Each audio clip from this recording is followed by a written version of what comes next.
नमस्कार दोस्तों, मैं आर के यादव आप सभी का आपके अपने YouTube चैनल तैयारी शाला पर स्वागत करता हूं। अगर ये वीडियो आप Facebook पे देख रहे हैं तो हमारे रेगुलर क्लास अटेंड करने के लिए हमारे तैयारी शाला YouTube चैनल को ज्वाइन करके हर सब्जेक्ट की बेहतरीन तैयारी कर सकते हैं। तो आइए टाइम वेस्ट ना करते हुए आज की क्लास स्टार्ट करते हैं। और आज की क्लास में हम लोग सीखने वाले हैं स्क्वायर रूट निकालने का बेस्ट ट्रिक। आइए देखिएगा ध्यान से। तो आज का हमारा टॉपिक है स्क्वायर रूट या वर्गमूल। ठीक है, तो वर्गमूल कैसे निकालना है। जैसे वर्गमूल का क्या मतलब, जैसे एक नंबर 25 है। ठीक है, तो अगर मुझे ये स्क्वायर रूट का सिंबल होता है, अगर इसका निकालना है तो मुझे ये देखना पड़ता है कि किस नंबर का स्क्वायर है। तो 5 का स्क्वायर है तो इसका स्क्वायर रूट आता है 5। लेकिन नंबर छोटा है तो आप कर लेते हो, लेकिन बड़ा नंबर आएगा तो कैसे करोगे। तो आइए समझते हैं इस बात। फिर मैं कुछ एग्जाम्पल भी दिखाऊंगा आपको, मैंने लिखे हुए एग्जाम्पल भी। उसके लिए कुछ बातें आपको याद रखने पड़ेगा जो आपको याद है कि मैं एक का स्क्वायर करूंगा तो लास्ट में मैं लास्ट डिजिट लिख रहा हूं, लास्ट डिजिट या यूनिट डिजिट 1 आएगा। दो का स्क्वायर करूंगा तो 4 आएगा। तीन का स्क्वायर करूंगा तो 9 आएगा। चार का स्क्वायर करूंगा तो 16 आएगा, लेकिन लास्ट से हमें मतलब है तो लास्ट में क्या आएगा 6। पांच का स्क्वायर करूंगा 25 आएगा, लेकिन लास्ट में 5 आएगा। छह का स्क्वायर 36 आएगा तो लास्ट में क्या आएगा 6। सात का स्क्वायर 49 आएगा तो लास्ट में 9 आएगा। आठ का स्क्वायर 64 आएगा, लास्ट में 4 आएगा। नौ का स्क्वायर 81, लास्ट में 1। ठीक है, और ठीक है, 99 81। ठीक है, उसके बाद अ, 10 का स्क्वायर तो सबको याद ही होता है, इसको मैं ना लिखूं तब भी कोई दिक्कत नहीं है कि लास्ट में कितना आता है 0 आता है, ये बात है सबको पता है। अच्छा, इसमें एक खास बात एक देखेंगे कि यूनिट डिजिट ना कई सारे नंबर में रिपीट हो रहा है। तो वो जो नंबर में रिपीट हो रहा है ना, आप ध्यान से देखेंगे तो एक चीज कॉमन देखेंगे कि 1 और 9 का यूनिट डिजिट सेम है। इनका योगफल कितना है 10 है। 2 और 8 का यूनिट डिजिट सेम है, तो 2 और 8 का सम या योगफल कितना है 10 है। 3 और 7 का सेम है, तो इनका योगफल कितना है 10 है। 4 और 6 का सेम है, इनका योगफल कितना है 10 है। अब कहोगे इनका क्या जरूरत है, मैं अभी आप आगे आपको समझाता हूँ। ठीक है, तो आपको क्या, जैसे मान लीजिए कई बार मुझे पता है कि एक के स्क्वायर करने पर 1 आता है, तो अगला कौन सा नंबर है याद ही नहीं आ रहा। तो मुझे इतना बात अगर पता है कि भाई जिन दो नंबर का स्क्वायर करने पर यूनिट डिजिट सेम आता है, उनका सम कितना होता है 10 होता है। तो अगर एक का मुझे पता है 1 आता है, तो अगला क्या आ जाएगा 9 आ जाएगा। भाई 9 एक में क्या जोड़ूंगा 10 आएगा 9। आइए मैं कुछ एग्जांपल लेता हूं। जैसे मान लीजिए मैं पहला एग्जांपल, छोटा सा एग्जांपल लेता हूं जो आपको पता होता है। ठीक है, जैसे मान लीजिए मुझसे कोई पूछता है कि आप 529 का स्क्वायर रूट बताइए। ठीक है, तो इसका 23 हो जाएगा, ये 23 का स्क्वायर लिखा हुआ है, ये बातें सबको पता है। लेकिन मैं आपको तरीका सिखा रहा हूं, उसको समझिएगा ताकि जब मैं बड़े नंबर पे भी अप्लाई कर सकूं। ध्यान से देखिएगा। देखिए, स्क्वायर रूट निकालना तो लास्ट से दो नंबर को आप पेयर कर लीजिए, लास्ट के दो नंबर। ध्यान सुनिएगा, पहला एग्जांपल है, बहुत प्यार से समझा रहा हूं। तो लास्ट में 9 आ रहा है, तो अब आपको देखना पड़ेगा कि कौन से नंबर के स्क्वायर के लास्ट में 9 आता है। तो वो चीजें मैंने आपको समझाया हुआ है। भाई जनरली 3 का याद होता है, 3 के लास्ट में 9 आता है। तो एक तो 3 आ गया, और लास्ट और एक क्या आएगा 7 आएगा, क्योंकि आपको पता है कि 3 में भी 9 आता है, 7 में भी 9 आता है।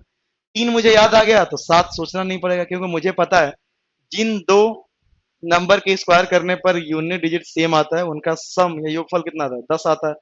तो एक 3 आ गया तो एक क्या आएगा 7 आएगा। तो ये जो भी इसका स्क्वायर रेट निकल के आएगा, उसका यूनिट डिजिट ये होगा, या तो 3 या 7। अब आपको डिसाइड करना है 3 होगा कि 7 होगा। वो चीजें मैं आपको समझाता हूँ, ध्यान समझिए। बाकी 5 बच गया। भाई 29 का मैंने पेयर बना लिया लास्ट से 2 अंक का, बाकी बच गया 5। अब आपको ये सोचना है कौन सा मैक्सिमम नंबर है। ध्यान से सुनिएगा, मैक्सिमम नंबर है जिसका स्क्वायर या तो 5 है या उससे कम है। तो 2 आएगा। भाई 3 का स्क्वायर तो इससे अधिक हो जाएगा 9। तो मैक्सिमम नंबर क्या आएगा 2 ही आएगा। तो ये 2 आ गया, ये 2 आ गया।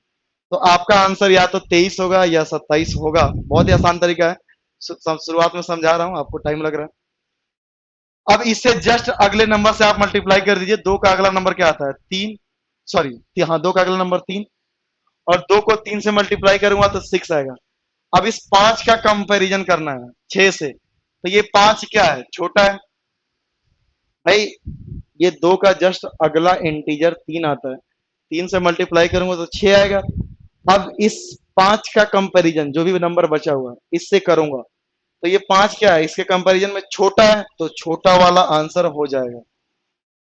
बस इतना सा काम आपको करना है, ठीक है। आइए एक और एग्जांपल लेता हूं। मान लीजिए 729 लिखा हुआ है, इसका आपको स्क्वायर रूट निकालना है। फिर वही तरीका, लास्ट में अगर 9 आ रहा है तो या तो 3 आएगा या 7 आएगा लास्ट में। भाई 3 के स्क्वायर में 9 आता है या 7 के स्क्वायर में 9 आता है। अब फिर वही तरीका 7 है, कौन सा मैक्सिमम नंबर है जिसका स्क्वायर 7 या उससे कम है? 2। भाई 3 तो होगा नहीं, 3 का स्क्वायर 9 होता है, तो मुझे 2 लिखना पड़ेगा। फिर वही तरीका 2 का अगला इंटीजर 3 आता है, ठीक है, तो 3 दूनी 6 आ गया। अब जो भी नंबर बचा हुआ 7, इसका कंपैरिजन मैं 6 से करूंगा तो 6 से ये क्या है, बड़ा है, तो आपका बड़ा वाला आंसर हो जाएगा। बस इतनी सी बात है, ठीक है। आइए एक और एग्जांपल लेता हूं। कई बार आप कहोगे सर मान लीजिए बराबर आ जाए, बिल्कुल वो भी लेके आ रहा हूं। मैंने हर तरीके का एग्जांपल लिया हुआ, हर तरीके का। बस आप थोड़ा सा पेशेंस रखिए और चीजों को सीखिए। आप 676 आ गया, ठीक है। तो देखिए 2 अंक का पेयर बनाऊंगा, लास्ट में 6 आ रहा है, तो मुझे पता है या तो 4 के स्क्वायर में आता है या 6 के स्क्वायर में आता है। तो इसका लास्ट अंक या तो 4 होगा या 6 होगा। अब बच गया 6, तो भाई 2 का स्क्वायर होगा, 3 तो होगा नहीं। 3 का स्क्वायर 9 होता है, जबकि आपको इससे कम देखना है या इसके बराबर देखना है, तो 2 ही आएगा। अब 2 का अगला नंबर कितना आ गया, 3, तो 3 दूनी 6 आ गया।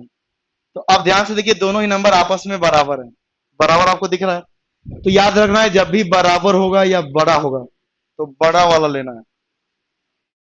देखिए छोटा होगा तो छोटा वाला लेना है, अदरवाइज बड़ा वाला लेना है। आप ऐसे भी समझ सकते हैं, छोटा है तो छोटा वाला लेना है, बड़ा है या बराबर है तो बड़ा वाला आपको लेना पड़ेगा, ठीक है। चलिए अब आइए नंबर बढ़ाते हैं। इन 3 एग्जांपल से मैंने आपको चीजों को समझाने की कोशिश किया है। मान लीजिए 1024 का लिखा हुआ है, ठीक है, तो 2 अंक का पेयर बनाऊंगा, लास्ट में 4 आ रहा है, तो 2 के स्क्वायर में 4 आता है या फिर 8 के स्क्वायर में 4 आता है, तो ये तो इनका इकाई अंक हो गया। बाकी बच गया 10, तो 3 का स्क्वायर 9, भाई 4 तो होगा नहीं, ठीक है ना, 4 का स्क्वायर 16 होता है। अब 3 का अगला नंबर 4, तो 4 3 12 आ गया।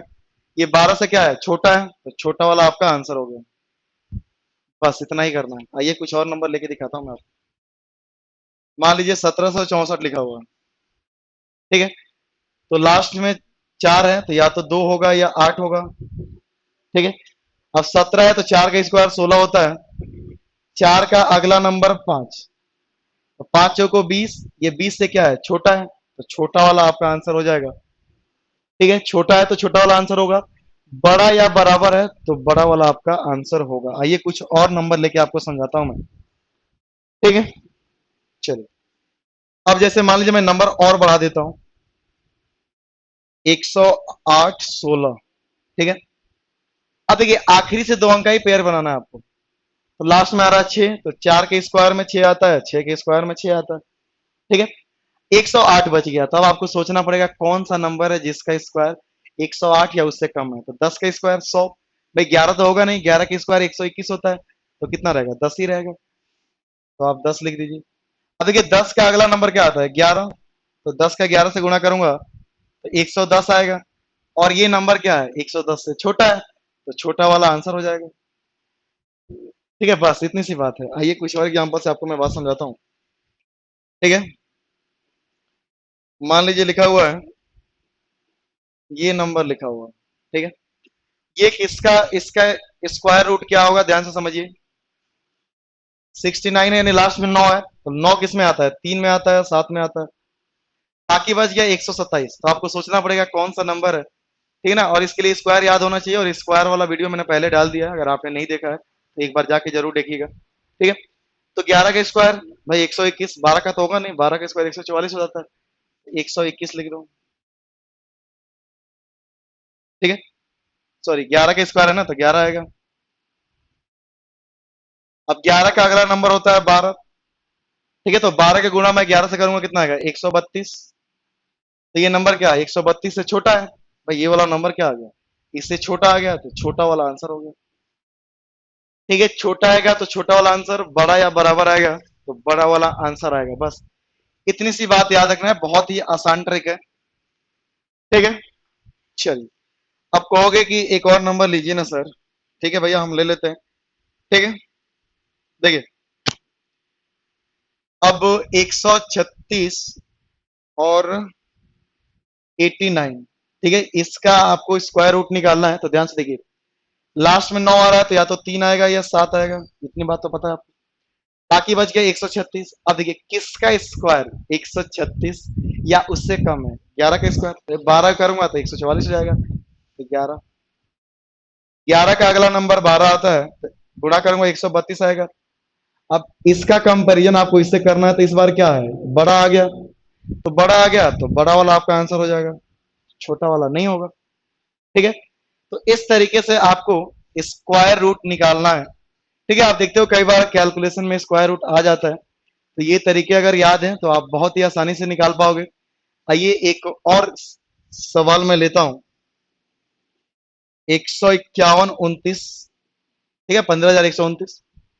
अब इसका मुझे निकालना है स्क्वायर रूट, तो लास्ट में 9 आ रहा है तो या तो 3 आएगा या 7 आएगा। ठीक है, चलिए, अब 151 है तो 12 का स्क्वायर 144। भाई 13 तो होगा नहीं ना, 13 तो हो जाता है 169, 169। 13 से गुणा करूंगा तो कितना आएगा, 156। ठीक है, तो ये 156 से क्या है, कम है, तो कम है तो कम वाला आंसर हो जाएगा। ठीक है, तो बस आपको ये ट्रिक याद रखना है। ठीक है, और बहुत ही आसानी से आप नंबर का स्क्वायर रूट आप लिख पाएंगे। ठीक है, तो उम्मीद करता हूं ये वीडियो आपको पसंद आया है। अब आपको अगर प्रैक्टिस करना है तो और नंबर लेके आप सेम ट्रिक अप्लाई कर सकते हैं, बहुत ही आसान ट्रिक है। ठीक है, चलिए, बहुत बहुत शुक्रिया वीडियो को देखने के लिए। ठीक है, अगर पसंद आता है तो लाइक शेयर जरूर करें और कमेंट करके हमें जरूर बताएं कि आपको वीडियो कैसा लगा। ठीक है, थैंक यू।